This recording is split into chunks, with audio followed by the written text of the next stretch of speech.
예, 물론 청와대의 반응이 미지수이긴 합니다만 이낙연 대표의 사면 주장이 앞으로 정치권에 불러올 파장이 만만치 않을 것 같습니다. 이 대표가 꺼낸 사면 카드의 의미와 전망을 먼저 짚어본 뒤에 관련해서 뉴스나인과 조선일보가 공동으로 실시한 신년 여론조사 결과도 자세히 분석해 드리도록 하겠습니다. 정치부 서주민 최지원 기자가 스튜디오에 함께 나와 있습니다. 자, 서 기자 어서 오십시오. 네. 자, 새해 벽두부터 두 전직 대통령의 사면이 아주 중요한 전국의 변수로 떠올랐군요. 그렇습니다. 이 여당 입장에서는 올해 보궐선거를 앞두고 이 등 돌린 여론 반전의 계기가 절실했습니다.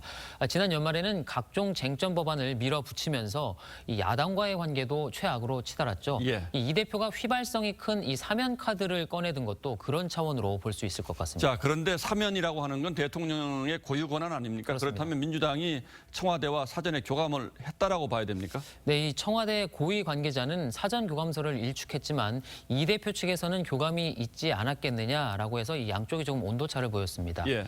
하지만 교감 여부와 무관하게 이 앞서 보셨듯이 야권에선 벌써부터 이 다른 목소리가 나오고 있습니다.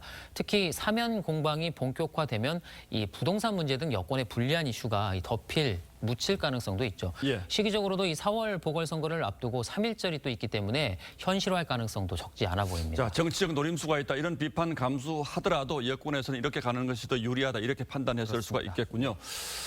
자, 그럼 지금부터 저희와 조선일보가 공동으로 실시한 신년 여론조사 결과 서울 민심을 살펴보도록 하겠습니다. 자, 최지원 기자 설명해 주시죠.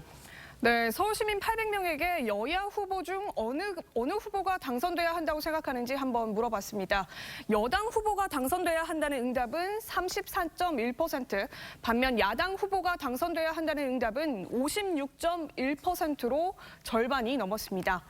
다음은 후보별 지지도입니다. 안철수 국민의당 대표가 20.4%로 오차 범위를 넘어서 1위, 박영선 장관이 11.5%, 오세훈 전 시장 9.8%, 나경원 전 의원 8.6% 순이었습니다.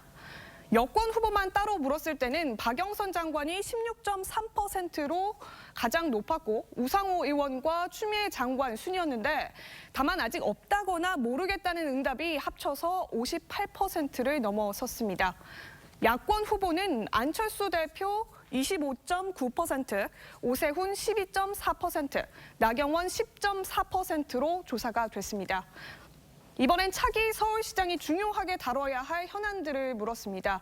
부동산 문제가 42.4%로 가장 높았고 코로나19 방역과 경제 활성화 순으로 중요하다 이렇게 답했습니다.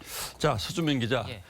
물론 앞으로 이제 야권의 단일화라는 이슈가 이제 남아있긴 합니다만 네. 어쨌든 전체적으로 보면 야당 후보들이 약진하는 흐름 이게 분명히 보이긴 하는군요. 그렇습니다. 아직 후보군이 이 윤곽이 명확하게 드러나지는 않았지만 이번 조사에서는 범야권 후보의 지지도를 모두 합하면 절반에 가깝습니다. 예. 반면에 여권에서는 박 장관을 제외하고는 지지율 면에서 선전하고 있다라고 할 만한 후보가 뚜렷이 보이지 않고 있죠. 결국 이런 흐름이 계속된다면 야권 단일화가 서울시장 선거 전체를 좌우할 가능성이 큽니다. 자, 정치적으로는 야권 단일화 그리고 이슈별로 보면 이제 부동산 문제 이걸 서울 시민들이 제일 중요하게 생각한다고 봐야 되겠죠? 그렇습니다. 그래서 좀 더 구체적으로 집값과 이 전월세값 상승 원인에 대해서도 한번 물어봤습니다.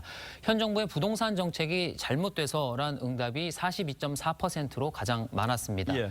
김현미 전 장관처럼 이 투기 세력 때문이다라고 주장하는 답은 24.8%였는데 민심과 정부 여당 주장 사이에 괴리가 있는 셈이죠. 특히 전 연령대가 부동산 문제를 가장 중요한 현안으로 꼽았는데 그중에서 집값에 가장 민감하다고 할 수 있는 30대의 응답률이 가장 높았습니다. 예, 서울시장 선거는 결국 부동산이 가장 핵심적인 이슈가 되겠군요. 예. 자, 그럼 이번에는 부산 상황도 좀 살펴보도록 하겠습니다. 역시 최지원 기자가 준비했습니다. 네, 부산에서도 여야 후보 선호도를 물었습니다. 여당 후보가 당선돼야 한다는 응답은 보시는 것처럼 26.3%, 야당 후보가 당선돼야 한다는 응답은 62.3%로 앞서 보신 서울보다 더 큰 차이를 보였습니다. 후보 선호도에선 박형준 전 의원이 19.1%로 가장 높았고 이현주 전 의원 10.1%, 김영춘 전 의원이 9.9% 순이었습니다. 다만 아직 지지 후보가 없다거나 모르겠다는 답이 합쳐서 44%를 넘기 때문에 변화의 여지가 크다 이렇게도 해석이 될 수 있습니다. 다음으로 부산시장이 다룰 가장 중요한 현안들을 물었습니다. 서민경제 활성화와 일자리 해결이 각각 26.4%와 25.8%로 조사가 됐고, 이어 부동산 정책의 순이었습니다. 지역 최대 현안인 가덕도 신공항 추진에는 찬성한다는 응답이 63.4%에 달했습니다. 예, 최지원 기자 잘 들었습니다. 자, 서주민 기자. 네. 부산 조사에서는 그런데 특별히 눈에 띄는 게 예. 아직 지지 후보가 없다가 44%로 나왔어요. 이걸 예. 어떻게 봐야 합니까? 예, 그런 이 부동층은 자신을 중도 그리고 진보라고 생각하는 사람들에게서 상대적으로 높았는데요. 예. 이 성추행으로 다시 치러지는 선거라는 점, 그리고 후보군의 정치적인 중량감이 아직 서울시장보다는 떨어진다는 점 등이 작용한 것으로 분석됩니다. 가덕도 신공항 문제는 지지 정당 관계없이 네. 다 이제 찬성이 높게 나왔죠. 그렇습니다. 이 민주당은 물론이고요. 이 국민의힘 지지자에서도 찬성한다는 응답이 절반을 넘었습니다. 그러니까 야당에서는 가덕도 신공항 추진에 이제 절차적 문제점이 많다 이렇게 지적을 하고 있습니다만 예. 부산 지역 의원들은 이제 전혀 다른 얘기를 하고 있기 때문에 이게 그렇습니다. 이제 큰 변수가 된다 이런 얘기겠군요. 그렇습니다. 특히 가덕도 신공항이 건설될 경우 이 부산 지역 발전에 도움이 될 거다 이렇게 응답한 비율이 73%나 됐습니다. 예. 경기 침체를 극복할 수 있는 반전의 계기로 보고 있는 겁니다. 이번 조사는 TV조선과 조선일보 의뢰로 칸타코리아가 지난 27일부터 사흘간 서울과 부산 지역 만 18세 이상 성인 남녀 각 800명을 대상으로 전화 면접 조사로 진행했습니다. 응답률은 서울 15.7%, 부산 19.4%로 95% 신뢰 수준의 표본 오차는 플러스 마이너스 3.5%포인트고 전체 질문지는 중앙선거 여론조사 심의위원회 홈페이지를 보시면 확인할 수 있습니다. 예, 되돌아보면 가덕도 신공항 문제도 이낙연 대표가 던진 이슈고 또 이번에 사면 카드 이것도 이낙연 대표가 새해부터 던졌기 때문에 네. 앞으로 어떤 변수가 될지 좀 지켜봐야 되겠습니다. 예. 자, 서주민, 최지원 두 기자 잘 들었습니다.